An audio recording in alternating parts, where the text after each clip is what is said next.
Umum saya melihat kami berkunjung ke 3 kota, Urumqi, kota Hotan, dan kota Kashgar. Itu adalah kota-kota satelit yang ada di wilayah Xinjiang Uighur yang terdiri dari kurang lebih 22 juta penduduknya, yang mayoritas adalah Muslim. Bagaimana kehidupan ibadah mereka? Kami melihat, saya coba untuk mengetes, untuk mengetahui apakah betul kondisinya sudah baik atau memang rekayasa.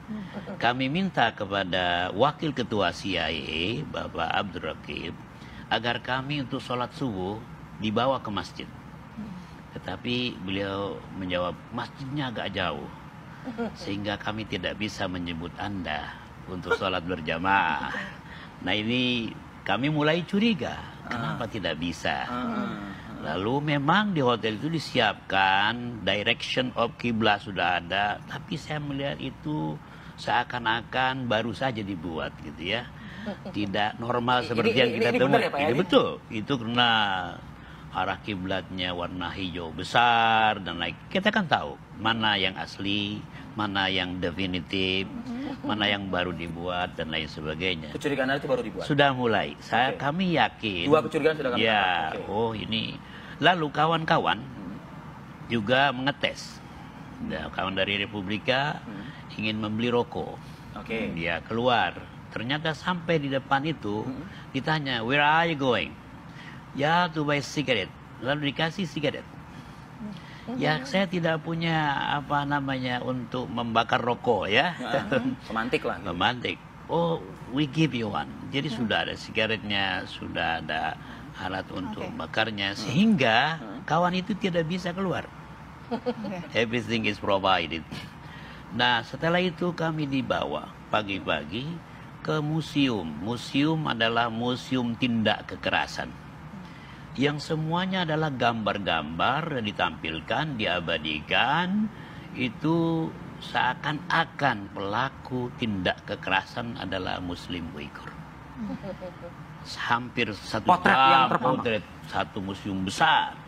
Dan kami ya sebagai tamu menerima saja. Tapi kita punya akal sehat. Ini jangan-jangan ini tabrakan kendaraan atau rumah terbakar atau lain sebagainya. Tapi digambarkan oleh mereka ada bukti-bukti, ada bom molotov, ada bom macam-macam yang dilakukan oleh saudara-saudara kita yang Muslim Uighur dengan nama-nama Islam. Lalu disebutkan ada gambar ISIS, mereka part of ISIS group in China, East Turkestan, Spiritist Movement dan lain sebagainya. Narasi-narasi yang mereka buat seakan-akan itu orang Uighur yang Muslim semua negatif. Apakah temuan-temuan yang kemarin ketika berkunjung ke Uighur itu sudah disampaikan ke pemerintah Indonesia, Pak? Seminggu setelah kami kembali ke tanah air, kami diterima oleh Ibu Menlu, Ibu Retno Marsudi di kantor beliau, dan 5 orang menyertai kami. Kami sampaikan laporan tertulis atas nama delegasi. Di antara laporan tersebut, yang pertama, setelah melihat dan menyaksikan, mengamati, menganalisa kondisi umat Islam di kawasan Uighur dan sekitarnya, karena kami bukan hanya di Urumqi, tapi juga di Hotan itu 1,5 jam, kemudian dari Hotan ke Kashgar itu 1,5 jam, kembali lagi ke Urumqi. Kami menemukan antara lain bahwa jarang sekali umat Islam, terutama anak-anak, ya anak muda itu pergi dan berada di barisan masjid. Mereka sholat di masjid. Jadi tidak ada. Jadi tidak seperti. Apakah dilarang atau? Nah, jadi akhirnya kami katakan mengapa ini terjadi. Setelah diskusi, memang kami menemukan bahwa pemerintah Cina memberikan kebebasan kepada warganya untuk beragama dan tidak beragama. Agama hanya bisa dipraktekkan di ruang tertutup, bukan di ruang terbuka. Jelas itu. Itu adalah bab 2 artikel 38 dalam konstitusinya yang sudah di-amendment.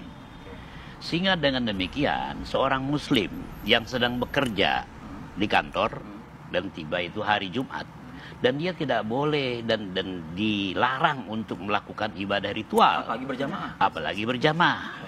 Nah, ini jadi masalah besar. Kalau dia melakukan itu, maka dia dianggap radikal. Kalau dalam kelompok radikal, dia deserve, berhak untuk dikirim ke re-education center. Pusat-pusat pendidikan.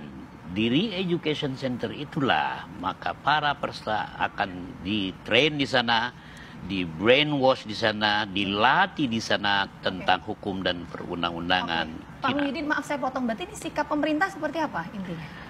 Pemerintah Indonesia sejauh ini is keeping quiet, ya, tenang, dan Ibu Retno menyatakan dan kami minta agar Duta Besar Cina untuk Indonesia dipanggil, summon, dan jelaskan inilah hasil kunjungan kami. Dan dalam poin-poin itu kami sebutkan, kami Ormas Islam meminta kepada pemerintah Republik Cina agar memberikan izin kepada umat Islam khususnya yang ada di Uighur.